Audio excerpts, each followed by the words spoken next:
Welcome into this week's Degrees of Science. Today we're talking about Texas energy production and the transition to more solar and wind alternatives. So today we're talking with Dr. Daniel Cohan. He's a professor of civil and environmental engineering at Rice University, also leads the Cohan Research Group. So Dr. Cohan, I guess, we talk a lot about wind and solar. How much are we actually producing with those different types of means of producing electricity? Yeah, wind and solar are growing incredibly fast. Historically, Texas was a coal state, and then natural gas became our leading source of electricity. But over the past 10 years, where the growth has been coming has been wind and solar. And right now, wind is generating more than a quarter of the state's electricity, and solar is hitting 10% for the first time this year and is growing incredibly fast. Are we seeing much of a drop in the amount of coal that we're using to produce electricity since those other types are going up?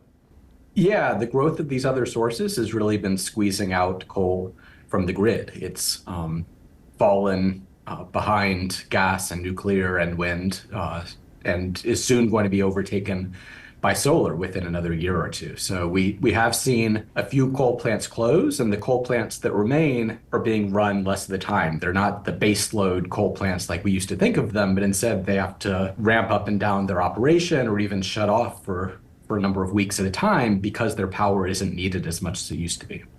So you mentioned Texas being kind of a coal state. Where does it sit compared to other parts of the country when it comes to how much we're making that transition to the other sources?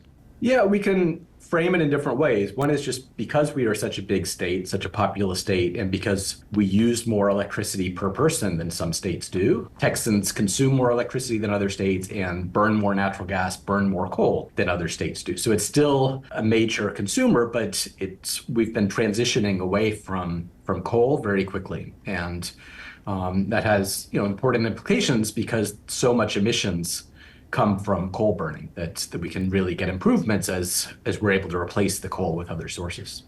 So anyone that's lived in Texas has seen a lot of the windmills going up and solar farms being built. Is there a backlog of getting these production styles, that electricity into the grid? Yeah, there's an enormous queue, and especially for solar as well as batteries. And we're increasingly seeing solar developers want to put battery storage with their solar farms so that they can provide power to the grid even after sunset. And the backlog of projects is several times as much as the amount of solar and the amount of battery storage that's on the grid. Not quite as extreme for wind, because Texas has been building wind projects for over 20 years, but really with the solar, with the batteries growing so fast, there are a lot of developers that want to build projects that aren't able to build them yet. On the flip side, though, Texas and ERCOT, which manages most of the Texas grid, are actually doing a better job than most other states in getting projects connected. The wait time to get connected is much shorter in Texas than it is in most parts of the country. So a lot of people refer to wind and solar as more green energy. What kind of bad impacts does coal-produced electricity do to the environment? Yeah, I got interested in coal because I'm an atmospheric scientist by training, and so my PhD work, much of my early career focused on what's causing air pollution and the health effects of that air pollution. And coal power plants cause far more air pollution and health impacts than any other source of electricity. And really what is growing concern to Texans is the fact that with EPA's new particulate matter standards, where they tightened the standard, they lowered the standard from 12 down to 9 micrograms of particulate matter per cubic meter of air. That means that we have to do even more to clean up our air faster. And what we find in many parts of the state is that sulfate is the second largest part of those particles. And when we see sulfate in the particles, we know there have to be sulfur emissions causing it. And coal is really the one form of electricity that puts sulfur into the air. Natural gas has its impacts on climate, has other impacts. But when we are seeing sulfate as such a big part, number 2 component of our particles, that tells us we really need to cut back on the sulfur emissions. Unfortunately, Texas, even with the cleanup, still leads the country in sulfur emissions, but a lot of opportunity to reduce those as more wind and solar come onto the grid. So one research you did was talking about health and air quality benefits of closing coal-powered energy. What kind of correlation did you see with that?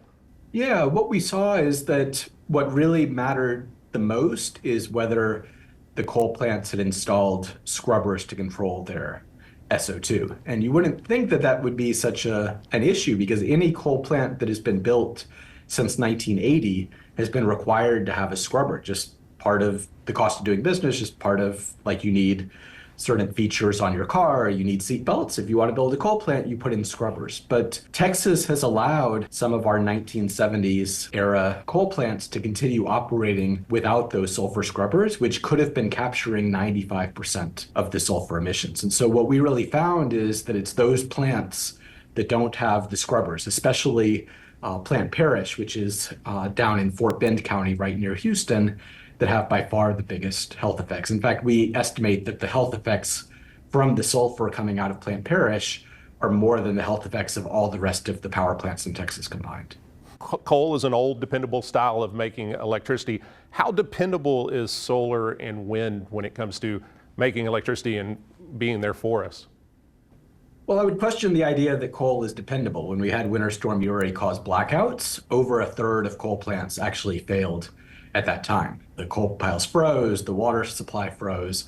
So just having a 30 or 60-day supply of coal on hand doesn't mean that the plants operate well, especially because as these plants get used less and less, they're not being maintained well. But it's a different sort of reliability challenge that we get with coal or with gas plants that we do with wind and solar, because of course it's not always windy, it's not always sunny. So those have different sorts of vulnerabilities, different sorts of variabilities and challenges that they pose. So yeah, you can't make wind power when it's not windy, you can't make solar power when it's not sunny. Some research that we've done though shows that in Texas, we're fortunate that it's windy and sunny at different times. And even more valuable, it's windy at different times in different parts of the state. So West Texas and the Panhandle, where most wind farms were located initially, those have the most power at night in the spring season. And of course, we know when the sun shines, but that would normally have given us a gap on the hottest summer afternoons and summer evenings when it would really be hard to meet with West Texas wind and with solar as the sun is going down in the sky. But it ends up that when this winds blow in South Texas, they often get very strong sea breezes down the coast near Corpus Christi all the way down to South Padre. And so if you blend those together, the sea breezes on the South Texas coast, the winds in the west and the Panhandle, and solar really anywhere you put it in the state, you can cover over 90% of all hours of the year. It's either windy or it's sunny somewhere in Texas. So one thing that we deal with a lot here in Texas in the summer is when we get to where the warnings that come out from ERCOT about getting to peak usage is with the transition to more solar and wind. Will that decrease that concern when it comes to those really hot days? It has. It's really been transformative, is that we had near record levels of demand summer afternoons this year, and yet on almost all of those summer afternoons, there was plenty of supply to go around. Prices didn't spike nearly as much as they had in previous years. And the difference maker, even though gas is still the largest part of the power supply, the solar that's been brought online just the past few years was a difference maker in needing conservation alerts or a few days perhaps having needed rolling blackouts to really having more than enough power to go around. And that's because solar farms in Texas have been doubling every 2 years for the past 10 years now. And you double something enough, that becomes a big part of supply. And so we had a lot of summer afternoons where a quarter or a third of our power was being met by clean sources, even at the hottest times. On the flip side, there are new challenges where we start seeing the difficulties are when we have the occasional winter storm or just after sunset when it's still hot in the fall. There are bits of times when wind and solar can't carry us through. Those don't have the absolute highest peak demand, but when the wind and solar aren't available for us, those are the new times that are a bit challenging for the grid. So is it to the point where we're just trying to find a kind of happy marriage between gas and coal and wind and solar, or is it where we could completely one day try to shift to just green style energy? Yeah, well, what we need is a portfolio of resources, is the resources balanced together that can keep the lights on. And a combination of wind, solar, and batteries can, as they continue to grow, be the backbone of the grid, but we still will need dispatchable resources. Research that we're doing shows we don't need those coal plants anymore. With a few years to transition, we can replace that output with the newer, cleaner sources, but we do need something that can be flexible, dispatchable power, such as the natural gas plants that we have today, or possibly if the geothermal technologies that are being pioneered out in the Western United States by some Texas-based companies, if those pan out in other parts of the country, it's possible that that could become part of the mix in Texas as well. Is the Texas power grid any better set up now compared to 2021 to withstand something like that? Yeah, huge improvements have been made. I don't think we would have the level of blackouts that we did then. I think have far less than half, if I had to try to put a number on it, the amount of blackouts as we had then. But I do not think that the ERCOT grid is ready for a repeat of Uri. Demand has grown, so that's going to pose a challenge. And we were just so far short back then. We were more than 1/3 short of supply meeting demand. And so I think we've made improvements that natural gas plants will perform better. I think the one nuclear unit that went down, I think it can avoid those problems by better securing its water supply. But the wind and solar that we keep adding to the state and the batteries that we're adding will help certain times of the day. But when you get to those winter storms after the cold front has passed and the winds are slow and it's dark, those aren't going to be what gets us through. So I think we've done enough to greatly diminish the amount of people that would have some outages. But I think even with the grid that we've gotten to today, we would have smaller scale, more localized outages if we had a repeat of such a severe winter storm.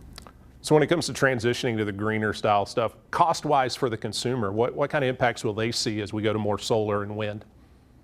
It's really, a lot of moving parts in terms of how costs will respond. What we found is that wind and solar are now by far the cheapest sources of new electricity. And so already by having them on the grid, they're avoiding some of those spikes in prices that we used to see on the wholesale markets. We don't see prices spiking as high on summer afternoons as they used to. And so there are many, many billions of dollars in costs that are being saved by the wind and solar that are being added. On the flip side, if you look closely at your electric bill, we don't just pay for generation, but we also pay for transmission and distribution. And we already have built $7 billion of lines to West Texas that really enabled that first boom in wind power. And we're probably going to need to add more transmission lines for a few different reasons. One is those lines are filled up. And so to enable more wind on the grid, more solar, we need lines for that. But also because there's been a boom in electricity demand out in the Permian Basin, where oil and gas companies are trying to electrify their operation. We also have growing demand from data centers and AI and other reasons. That's going to require adding new lines to the grid, adding new lines to bring power into our biggest cities where demand is growing fastest. And so we're going to see new investments needed in those lines, even as wind and solar help make the cost of generating power become cheaper.